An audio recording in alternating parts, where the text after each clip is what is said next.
ইরানের বর্তমান পরিস্থিতি মূল্যায়নে অনেকে ইতিহাসের নজির টানছেন।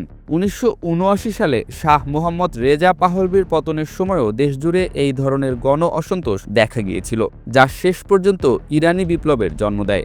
সাম্প্রতিক দশকগুলোতে বিশ্ব রাজনীতিতে স্বৈরশাসকদের পতনের নানা উদাহরণ রয়েছে।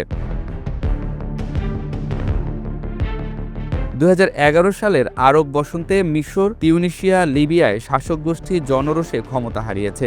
বাংলাদেশেও ২০২৪ সালে ছাত্র জনতার অভূতপূর্ব আন্দোলনে ১৫ বছরের ক্ষমতাসীন হাসিনা সরকারের অবসান হয়েছে। এসব ক্ষেত্রেই জনতার টানা বিক্ষোভ, সরকারি দমনপীড়ন ও আন্তর্জাতিক চাপ মিলিয়ে শাসকরা টিকে থাকতে পারেনি।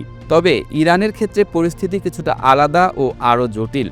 বিশ্লেষকরা বলছেন, ইরানের ইসলামিক প্রজাতন্ত্র সরকার বিশ্বের অন্যতম স্থিতিশীল ও সংগঠিত দমনযন্ত্রে সমৃদ্ধ শাসন ব্যবস্থা, যা গত ১৪ বছরে পাঁচটি বড় গণবিদ্রোহ সামলে আজও টিকে আছে।